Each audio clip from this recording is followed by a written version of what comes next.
বাদাম সস বানানোর জন্য চুলার উপর আমি হাঁড়ি বসিয়ে দিয়েছি। চুলার হিটটা লো করে রেখেছি। হাঁড়িটাকে গরম করে নিব। এখানে আমি বাটির মধ্যে চীনাবাদাম নিয়েছি পরিমাণ অনুযায়ী। চীনাবাদামগুলোকে এখন ভেজে নিব। দেখতে থাকুন আজকে আমি কিভাবে বাদাম সসটা তৈরি করে নেই। হাঁড়ির মধ্যে বাদামগুলোকে এখন আমি দিয়ে দিব। দিয়ে চুলার আঁচটা লো করে নেড়ে চেড়ে সময় নিয়ে বাদামগুলোকে ভেজে নিব। বাদামগুলো এমনভাবে ভেজে নিতে হবে যাতে বাদামগুলো পুড়ে না যায়। এই বাদাম সসটা আপনারা সিঙ্গারা সমুচা দিয়েও খেতে পারবেন। বাদাম সসটা আপনারা যদি একবার বাড়িতে বানিয়ে খেয়ে দেখেন তাহলে বুঝবেন যে বাদাম সসের টেস্টটা কতটা। বাদাম ভেজে নেওয়া হয়েছে, ঠান্ডা হওয়া পর্যন্ত অপেক্ষা করতে হবে।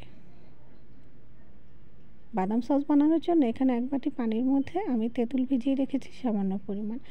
এখন তেঁতুলগুলোকে চটকিয়ে নিয়ে তারপর আমি ছেঁকে নেব। বাদামগুলো ঠান্ডা হবার পরে এখন আমি প্লেটে তুলে নিয়েছি। এভাবে হাত দিয়ে ডলে ডলে বাদামের খোসাগুলোকে ছাড়িয়ে নিব।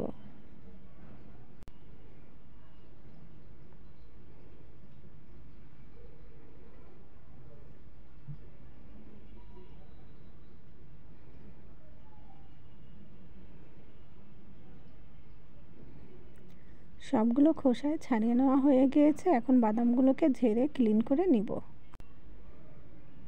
ক্লিন করে নেওয়ার পর শিলপাটায় আমি নিয়েছি। শিলপাটায় বেটে পেস্ট করে নিব। স্বাদ অনুযায়ী 3টি কাঁচামরিচ দিয়ে দিলাম। এই কাঁচামরিচের ঝাল খুবই কম পরিমাণ, তাই আমি 3টি দিয়েছি। সসের মধ্যে ঝালের পরিমাণ কম হলেই ভালো হয়। তো পেস্ট করে নিয়েছি বাদামগুলোকে। এখন আমি বাটির মধ্যে তুলে নিব।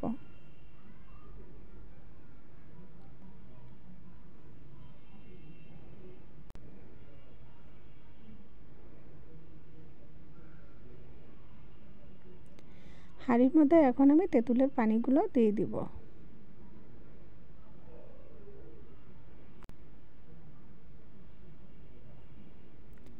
এখন আমি এখানে বাদাম বেটে নিয়েছিলাম সেই শিলপাটা ধোয়া পানি আমি কাপের মধ্যে নিয়েছি। বাদাম পেস্টের মধ্যে এখন আমি পানিগুলো দিয়ে দিব।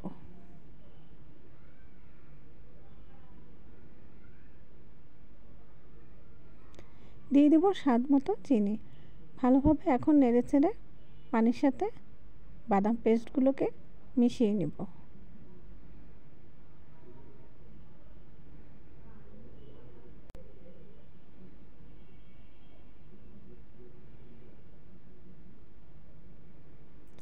এখন বাদাম পেস্টগুলোকে আমি মিশিয়ে নেওয়ার পর এখন হাঁড়ির মধ্যে দিয়ে দিব।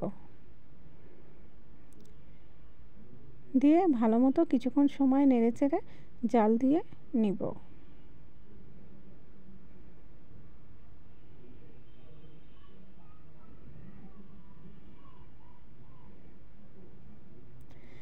জাল দিয়ে দেওয়া হয়েছে। আমি একটু টেস্ট করেছিলাম, তো টেস্ট করার পর আমি ভাবলাম যে আরেকটু চিনি লাগবে, তাই আরেকটু চিনি আমি দিয়ে দিলাম।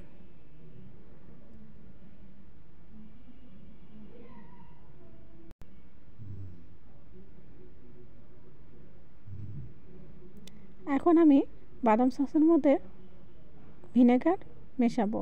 তার সামান্য পরিমাণ একটু আমি ভিনেগার নিয়ে নিব।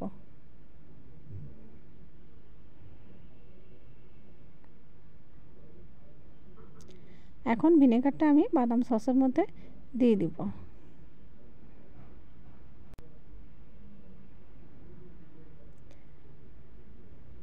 নেড়েচেড়ে মিশিয়ে নিলাম।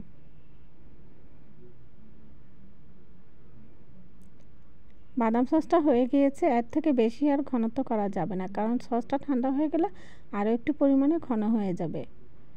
এখন নামিয়ে নিব। নামিয়ে এখন আমি বাটির মধ্যে বাদাম সসগুলো দিয়ে দিব।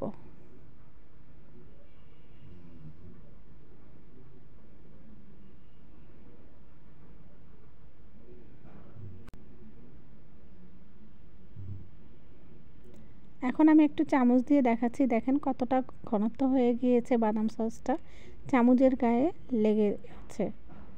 তো হয়ে গেল বাদাম সস।